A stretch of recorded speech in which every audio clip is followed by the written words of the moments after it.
YouTube पर पैसा कैसे बनता है? ज्यादातर लोगों को लगता है भाई जिसके सबसे ज्यादा व्यूज वही सबसे अमीर क्रिएटर होगा, है ना? पर क्या ये सच है? आज हम इसी धारणा की गहराई में उतरेंगे। तो एक सीधा सा सवाल है, कौन ज्यादा कमाता होगा? एक क्रिएटर जिसके महीने के 40 करोड़ व्यूज हैं, या वो जिसके सिर्फ 1.4 करोड़? अब दिमाग तो यही कहेगा कि अरे 40 करोड़ वाला ही कमाता होगा, जाहिर सी बात है। लेकिन यूट्यूब की दुनिया ना इतनी सीधी है नहीं। तो इस पहेली को समझने के लिए ना हम दो असली जाने माने इंडियन क्रिएटर्स की बात करेंगे। एक तरफ है सौरभ जोशी और दूसरी तरफ पुष्कर राज ठाकुर। दोनों ही अपने अपने फील्ड में जबरदस्त हिट हैं, पर उनकी सक्सेस का और पैसे कमाने का तरीका एक दूसरे से एकदम अलग है। अब जरा इन नंबर्स पे नजर डालिए, ये वाकई कमाल के हैं। सौरभ जोशी पिछले 28 दिनों में 42.3 करोड़ व्यूज, और पुष्कर राज ठाकुर सिर्फ 1.4 करोड़। मतलब जमीन आसमान का फर्क है, साफ दिख रहा है। सौरभ जोशी के पास एक बहुत ही बड़ी ऑडियंस है। पर सवाल यह है कि क्या कमाई के मामले में भी हर एक व्यूअर की वैल्यू उतनी ही है? तो कमाई की इस गुत्थी को सुलझाने के लिए सबसे पहले बात करते हैं एड रेवेन्यू की, जिसे हम एडसेंस कहते हैं, क्योंकि असली खेल तो यहीं से शुरू होता है। अच्छा, तो यहां एक बहुत जरूरी चीज है जिसे कहते हैं आरपीएम, यानी रेवेन्यू पर माइल। अब यह है क्या? इसका सीधा सा मतलब है कि एक क्रिएटर को हर 1000 व्यूज पर कितना पैसा मिलता है। और यह सिर्फ व्यूज की गिनती पर डिपेंड नहीं करता, नहीं, ये इस पर डिपेंड करता है कि उन व्यूज पर जो एड्स दिखाए जा रहे हैं वो कितने महंगे हैं।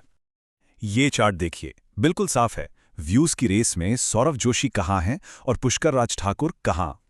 सौरभ जोशी का बार तो पुष्कर राज ठाकुर के बार के सामने एक पहाड़ जैसा लग रहा है ना? और यहीं पर जो हमारा पहला सवाल था वो और भी मजेदार हो जाता है।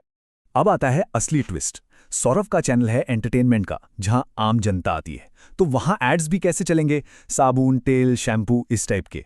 इसलिए उनका आरपीएम है करीब करीब $0.50। दूसरी तरफ पुष्कर राज ठाकुर का चैनल है फाइनेंस का। यहां कौन आता है? इन्वेस्टर्स। तो यहां एड्स भी चलते हैं ट्रेडिंग एप्स और इन्वेस्टमेंट प्लेटफॉर्म्स के, जो कि बहुत महंगे होते हैं। और नतीजा, उनका आरपीएम है $5 से भी ज्यादा। तो अब कमाई देखिए, 42 करोड़ व्यूज से सौरभ ने कमाए लगभग $211,500।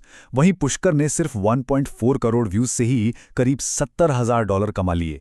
फर्क देख रहे हैं? और ये नंबर तो पूरी कहानी ही पलट देता है। सोचकर देखिए, पुष्कर राज ठाकुर जो एडसेंस से कमाई सिर्फ 1.4 करोड़ व्यूज में कर लेते हैं ना, उतनी ही कमाई के लिए सौरभ जोशी को 14 करोड़ व्यूज चाहिए। मतलब 10 गुना ज्यादा। इससे बिल्कुल साफ हो जाता है कि दोनों की ऑडियंस की वैल्यू में कितना बड़ा फर्क है। पर रुकिए, कहानी सिर्फ एडसेंस में खत्म नहीं होती। असली खेल तो अब शुरू होता है, व्यूज से भी बहुत आगे। सिर्फ विज्ञापनों से ही असली पैसा नहीं बनता। चलिए अब ये समझते हैं कि कैसे एक साधारण व्यूअर को एक कीमती फाइनेंशियल एसेट में बदला जा सकता है। पुष्कर राज ठाकुर का पूरा बिजनेस मॉडल इसी पर टिका है।